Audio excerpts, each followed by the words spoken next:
Assalamu alaikum and welcome back to USA College of Pharmacy.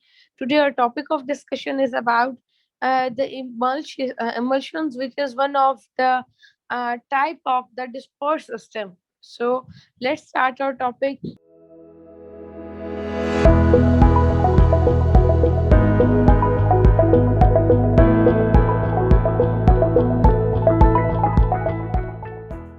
बेटे मैंने कल भी आपको बताया था कि डिस्पर्स सिस्टम कब बनता है, जब कोई भी ड्रग और कोई भी हमारे पास जो हमारी व्हीकल है, जब दोनों आपस में इमिसिबल होंगे, मिक्स नहीं होते होंगे, अनडिजॉल्व्ड होंगे, यानी कि एक दूसरे के साथ हल पजीर नहीं होते, ना हमारा ड्रग ना हमारा सॉल्वेंट। जब बेटे ये दोनों चीजें हल पजीर नहीं होंगी तो अल्टीमेटली क्या होता है कि हमारे पास जो सिस्टम यानी कि जो प्रिपरेशन तैयार होती है उसको हम डिस्पर्स सिस्टम कहते हैं। जैसे बेटे मैंने आपको कल भी बताया था, अगर तो ड्रग सॉलिड होगा और सॉल्वेंट तो ऑलरेडी लिक्विड है तो बेटे वो डिस्पर्स सिस्टम हमारी सस्पेंशन कहलाती है।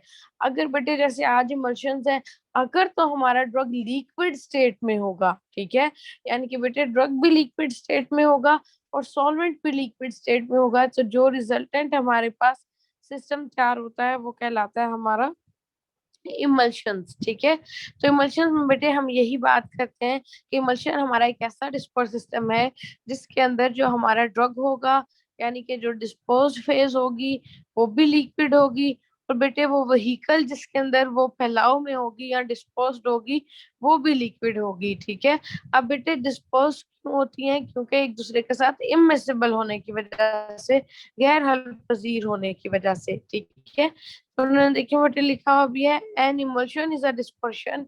कि इमल्शन हमारे पास एक ऐसी डिस्पर्शन है in which the disposed phase is composed of small globules of a liquid. जिसके अंदर बेटे जो हमारी डिस्पोज्ड फेज है उसके अंदर हमारे पास, एंड डिस्पोज्ड फेज से क्या मुराद है बेटे? हमारे ड्रग पार्टिकल्स, यानी कि बेटे जिसको हमने मुंतशिर करना है, तो बेटे वो फेज जिसको हम मुंतशिर करेंगे वो भी लिक्विड स्टेट में है, और वो फेज जिसके अंदर मुंतशिर किया जाएगा वो भी बेटे हमारी लिक्विड स्टेट में होती है। क्यों दोनों बेटे मुंतशिर होते हैं? Because both of them are immiscible, गैर हल पजीर होते हैं। ठीक है, these are the biphasic dosage forms.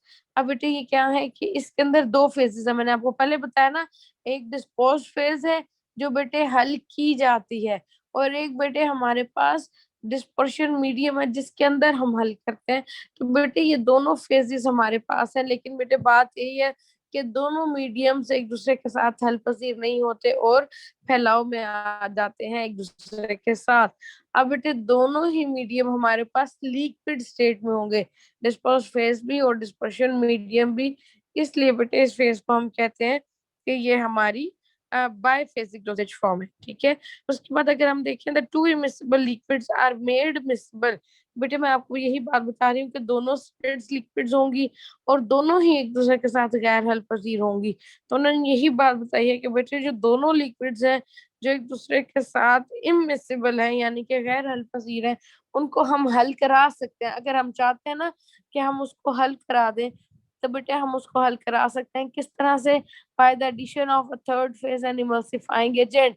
कि बेटे हम उसके अंदर इमल्सिफाइंग एजेंट हल कर देते हैं। इमल्सिफाइंग एजेंट का क्या काम होता है बेटे? जो वहां पर सरफेस टेंशन मौजूद है ना, उस सरफेस टेंशन को कम करना। तो बेटे जब जैसे ही हमारा इमल्सिफाइंग एजेंट जो हम उसके अंदर ऐड करेंगे और वो सरफेस टेंशन को रिड्यूस कर देगा, तो बेटे क्या होगा? पहले वो दो लिक्विड फेजेस जो एक दूसरे के साथ गैर हल पसीर थी, अब बेटे वो दोनों हल हो जाएंगी।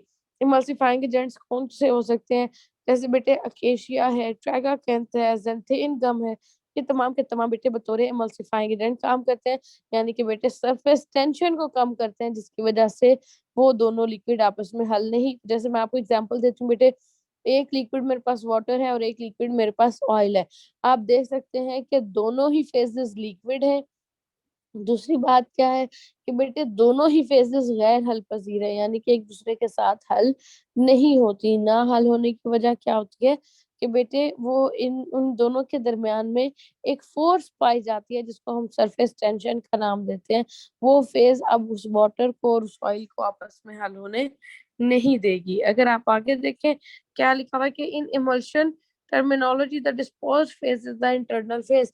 अब बेटे वो फेज जिसको आप हल करेंगे, ठीक है, तो वो फेज हमारे पास कहलाती है डिस्पोज फेज, या बेटे उसको हम इमल्शंस के केस में क्या नाम देते हैं, इंटरनल फेज का। जबकि बेटे हमारे पास वो मीडियम जिसके अंदर हल किया जाता है, वो बेटे हमारे पास क्या कहलाएगा, एक्सटर्नल फेज या कॉन्टिन्यूस फेज। जैसे बेटे आप देखिए उन्होंने हमें बताया हुआ है इमल्शंस हमारे पास दो तरह की होती हैं, ऑयल इन वाटर या वाटर इन ऑयल। अब बेटे इनसे पहले वाला जो लफ्ज होता है वो हमेशा डिस्पोज फेज होती है, यानी कि हम कहते हैं वो हमेशा हम कंसिडर करेंगे कि इंटरनल फेज है। जैसे ऑयल इन वाटर है, तो ऑयल बेटे यहाँ पर क्या है, डिस्पोज फेज या इंटरनल फेज, यानी कि जिसके अंदर हमने इसको ऑयल को डिस्पोज करना है। अब बेटे इन वाटर, वाटर क्या है हमारा, डिस्पर्शन मीडियम, या जिसको हम एक्सटर्नल या कॉन्टिन्यूस फेज भी कहते हैं। तो बेटे जब भी हमारे पास emulsion oil in water type होगी, यानी कि मेन मीडियम कौन सा है, वाटर, तो बेटे जब वाटर मीडियम लेंगे तो ऑब्वियस है उस इमल्शन की नेचर भी हमारे पास वाटरी होगी, यानी कि वाटर नेचर की इमल्शन होगी। अब इसी तरह बेटे वाटर इन ऑयल इमल्शन, अब वो इमल्शन बेटे जिनमें वाटर डिस्पोज फेज होगी और डिस्पर्शन मीडियम ऑयल होता है। बेटे ऑयल मेन मीडियम है। अब बेटे ऑयल मेन मीडियम होने की वजह से होता क्या कि जो हमारे पास इमल्शन तैयार होगी वो ऑयली नेचर की होगी। तो हम कहते हैं बेटे दो तरह की इमल्शंस है, ऑयल इन वाटर और वाटर इन ऑयल इमल्शन। अब बेटे इसकी एग्जामिनर क्वेश्चन क्या करता है कि डेली लाइफ से मुझे आप इमोशंस की एग्जांपल दें। बेटे डेली लाइफ में आप जो क्रीम्स इस्तेमाल करते हैं ना, घरों में नॉर्मल क्रीम्स यूटिलाइज की जाती हैं, बेटे ये तमाम की तमाम इमल्शंस होती हैं। अब कौन सी इमल्शन है, ऑयल इन वाटर या वाटर इन ऑयल, तो बेटे इसकी एग्जांपल मैं आपको देती हूँ।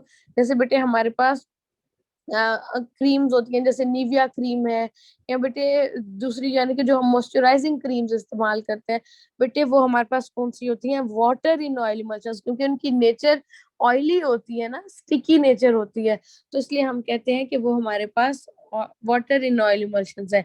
जबकि बेटे ऐसी इमल्शंस जिसके अंदर हम वाटर को डिस्पर्स करते हैं, और किसके अंदर डिस्पर्स करेंगे, सॉरी ऑयल को डिस्पोज करेंगे, और करेंगे किसके अंदर, वाटर के अंदर। अब बेटे उन क्रीम्स की नेचर ऑब्वियस है वाटरी होगी। जैसे आप एक घर में नॉर्मल पॉन्ड्स क्रीम लगाते हैं ना, उसके अलावा हमारे पास डिफरेंट आपके पास बेटे क्रीम्स होती हैं। अब वो जो क्रीम्स हैं वो तमाम की तमाम जो फौरी तौर पर जज्ब हो जाती हैं, वो बेटे क्रीम्स हमारी कहलाती हैं कि वो हमारी हैं ऑयल इन वाटर इमल्शंस, यानी कि वो वाटरी नेचर की होती हैं और फौरी जज्ब हो जाती है। बेटे वो क्रीम जो ऑयली नेचर की होंगी वो फौरी जज्ब नहीं होती, तो वो हमारे पास कहलाती हैं वाटर इन ऑयल इमल्शंस। ठीक है, अब बेटे उन्होंने बताया है कि जो हमारे पास इमल्शंस होंगी वो होती हैं दो तरह की। इमल्शंस दो तरह की कैसे हो सकती है, एक बेटे होती है लिक्विड और एक होती है सेमी सॉलिड। ठीक है, अब लिक्विड इमल्शंस कौन सी होती हैं, बेटे जो ऑरल ली जाएंगी, जो पेरेंट्रल रूट से ली जाएंगी, या जो बेटे स्किन के ऊपर अप्लाई की जाती हैं, वो तमाम की तमाम इमल्शंस हमारे पास कहलाती हैं लिक्विड इमल्शंस। अब बेटे दूसरा है हमारे पास semi solid emulsions. Semi solid emulsions कौन सी होती हैं बेटे, जो हमारे पास आप कह सकते हैं नीम ठोस हालत में होते हैं, और जो सिर्फ और सिर्फ स्किन पे अप्लाई की जाती हैं, यानी कि ना तो हम उनको निगल सकते हैं, ना ही बेटे उनको इंजेक्शन की फॉर्म में लगाया जा सकता है, तो वो हमारे पास कहलाती हैं हमारी टॉपिकल इमल्शंस, यानी कि सेमी सॉलिड। अब बेटे जैसे उन्होंने देखे एग्जांपल दिए हैं, जैसे हमने कहा है कि लिक्विड इमल्शंस होती हैं, तो लिक्विड इमल्शंस कौन सी हैं बेटे, जैसे लिनेमेंट्स हैं और लोशंस हैं। अब बेटे लोशंस और लिनेमेंट्स ये हमने आगे पढ़ने हैं। अब बेटे लोशंस और लिनेमेंट दोनों तरह से हो सकते हैं, ऑयल इन वाटर, यानी कि बेटे वो वाटरी नेचर के भी हो सकते हैं लोशन और लिनेमेंट, और बेटे लोशंस और लिनेमेंट ऑयली नेचर के भी हो सकते हैं। ठीक है, उसके बाद हम क्या कहते हैं कि बेटे हमारे पास जो हमारी इमल्शंस थी वो सेमी सॉलिड फॉर्म में भी अवेलेबल होती है। सेमी सॉलिड फॉर्म कौन सी होती है बेटे, एक तो ऑयली क्रीम्स और एक एक्वस क्रीम। जैसे मैंने आपको बताया बेटे आप मुख्तलिफ कोल्ड क्रीम इस्तेमाल करते हैं, तो बेटे उनके अंदर जो हमारे पास मीडियम होता है वो ऑयल होता है, तो हम कहते हैं वो वाटर इन ऑयल इमल्शंस है, और बेटे उनकी जो नेचर होगी वो भी ऑयली होगी, यानी कि उनको हम ऑयली क्रीम्स कहेंगे। बिल्कुल इसी तरह बेटे हमारे पास कुछ क्रीम्स होती हैं जो वाटरी नेचर की होती हैं। वो किस तरह वाटरी नेचर की होती हैं कि बेटे उनके अंदर जो हम मीडियम है वो वाटर लेते हैं, तो हम कहेंगे कि वो ऑयल इन वाटर इमल्शंस है। इसमें बेटे एग्जांपल है हमारे पास वैनिशिंग क्रीम्स की। ठीक है। अब उसके बाद अगर आप देखें तो बेटे चॉइस ऑफ इमल्सिफाइंग एजेंट्स है कि बेटे हमारे पास डिफरेंट इमल्सिफाइंग एजेंट्स होते हैं जो हम यूटिलाइज करते हैं ताकि बेटे जो दोनों ही इमल्शंस के अंदर लिक्विड फेजेस हैं वो दोनों एक दूसरे के साथ हल हो जाए। तो बेटे वो हमारे पास जो फेजेस होती हैं उन दोनों को हल कराने के लिए हम क्या करते हैं, मल्सीफाइंग एजेंट्स ऐड करते हैं। अब बेटे मल्सीफाइंग एजेंट्स की प्रॉपर्टीज क्या है? सबसे पहली प्रॉपर्टी मैंने कहा है ना, दोनों लिक्विड फेजेस को हल कराएगा। अब बेटे दोनों लिक्विड फेजेस हल कब होंगे? जब हमारे पास बेटे वहां पर जो उनके दरमियान मौजूद जो बेटे फोर्स है, जो स्ट्रेस है, वो खत्म होगा। यानी कि हम कहते हैं कि बेटे इमल्सिफाइंग एजेंट्स क्या है कि ये ऐसे एजेंट्स हैं जो दो लिक्विड मीडियम के अंदर बेटे मौजूद फोर्स जो उन दोनों लिक्विड्स को आपस में हल होने नहीं देती, उस फोर्स को खत्म करते हैं, यानी कि बेटे इंटरफेशियल टेंशन को खत्म करते हैं। Apparatus में क्या है, should be capable of keeping the dispersed liquid globules distributed indefinitely throughout the dispersion medium। कि बेटे जो हमारी डिस्पर्स फेज है, यानी कि बेटे जो हमारा आप कह सकते हैं कि यानी कि आप कह सकते हैं बेटे लिक्विड है, ठीक है, यानी कि वो भी आपको सॉरी सल्यूट है, वो भी आपको पता है कि बेटे किस फॉर्म में, लिक्विड फॉर्म में ही है। तो उन्होंने कहा है कि बेटे जब भी कोई इमल्शन तैयार करनी है ना, तो इमल्शन तैयार करने का ये मतलब है कि दोनों ही फेजेस, डिस्पर्स फेज और डिस्पर्शन मीडियम, दोनों ही लिक्विड है। तो बेटे वो दोनों एक दूसरे के अंदर प्रॉपरली डिस्पर्स रहने चाहिए, यानी कि प्रॉपर तौर पर फैलाव में मुंतशिर रहने चाहिए, ना कि बेटे वो कहीं पर टॉप पे या बॉटम पर बैठ जाए। तो बेटे एक अच्छी इमल्शन की हमारे पास जो डेफिनेशन है वो यही है कि प्रॉपरली डिस्पर्स रहना चाहिए उसके अंदर मौजूद जो हमारे पास डिस्पर्स फेज है उसको।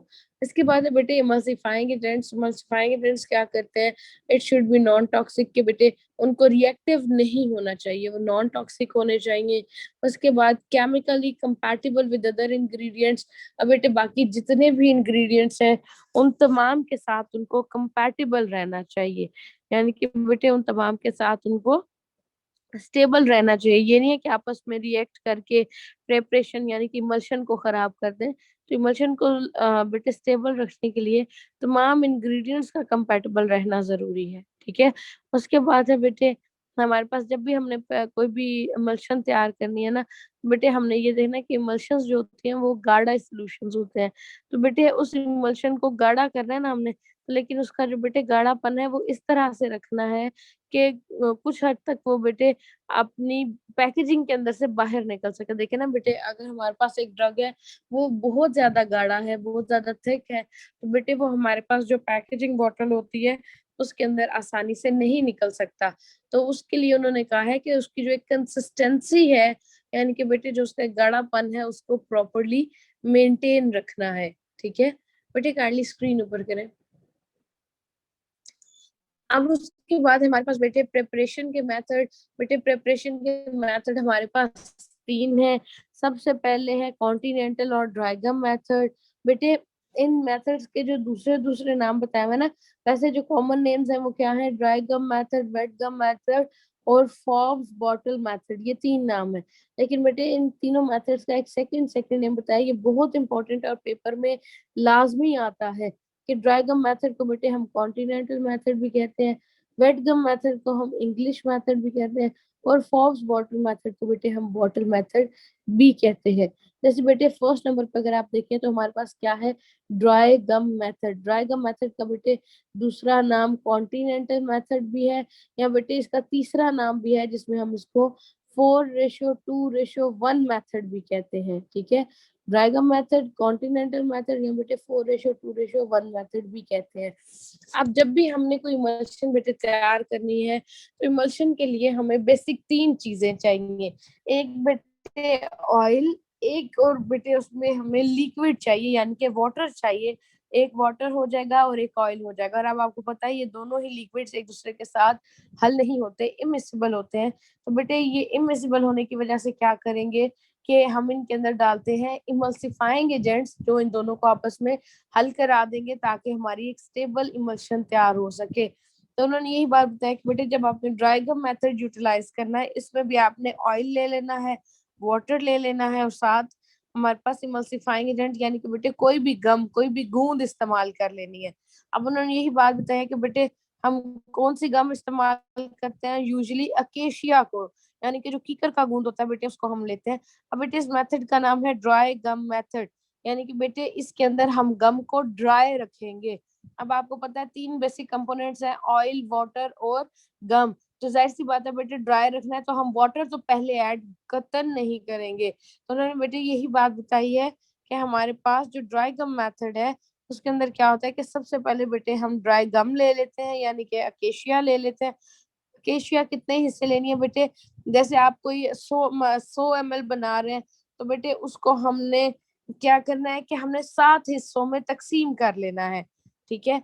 अब बेटे 7 हिस्सों में जब हम उसको तकसीम करेंगे तो होगा क्या कि उन 7 हिस्सों में से बेटे जो एक हिस्सा होगा वो हम गम का ले लेंगे, 2 हिस्से बेटे हम उसके अंदर पानी के ले लेते हैं, और 4 हिस्से उसके अंदर हम ऑयल के ले लेते हैं। तो उन्होंने यही कहा है कि सबसे पहले ऑयल और गम ले लें, यानी कि 4 हिस्से ऑयल और एक हिस्सा गम का लेके बेटे उनको आपस में ऐड कर दें। जब आप बेटे उसको ऐड करेंगे तो एक पेस्ट सी बन जाती है। अब उस पेस्ट के अंदर आप क्या करेंगे कि रिमेनिंग जो 2 हिस्से पानी के रह गए हैं बेटे, आप उस पानी के 2 हिस्सों को डाल के उसके अंदर अच्छे तरीके से हल कर लेंगे। अब बेटे जो मिक्सचर हमारे पास तैयार होता है इसको हम कहते हैं कि ये प्राइमरी इमल्शन है। ठीक है। अब इसके अलावा हमने जितने भी एक्सीपिएंट्स ऐड करने हैं, जैसे अगर कोई प्रिजर्वेटिव ऐड करना है, कोई बेटे एंटीऑक्सीडेंट ऐड करना है, कोई चिलेटिंग एजेंट ऐड करना है, यानी कि जो भी हमने बेटे अपना एक्सीपिएंट ऐड करने हैं, हम प्राइमरी इमल्शन के अंदर अपने तमाम एक्सीपिएंट्स ऐड करेंगे, जिसकी वजह से बेटे अब हमारे पास जो इमल्शन, यानी कि उसको हम प्रॉपर मिक्स कर लेंगे। अब जो इमल्शन तैयार होगी वो बेटे हमारी कहलाएगी फाइनल इमल्शन। ठीक है। और फिर उस इमल्शन का हम वॉल्यूम मेकअप कर लेते हैं, यानी कि जितना हमें उसका वॉल्यूम चाहिए उस हिसाब से बेटे हम उसके अंदर वाटर ऐड करके उसका वॉल्यूम मेकअप, कभी भी बेटे वॉल्यूम मेकअप ऑयल से नहीं करना, क्योंकि हमारे पास तो दोनों लिक्विड्स है ना, ऑयल भी और वाटर भी। ऑयल से बेटे हमारे पास कभी भी उसका, आप कह सकते हैं कि जो होता है ना बेटे वॉल्यूम मेकअप, वो नहीं किया जाता। हमेशा वॉल्यूम मेकअप हम करेंगे वाटर के साथ।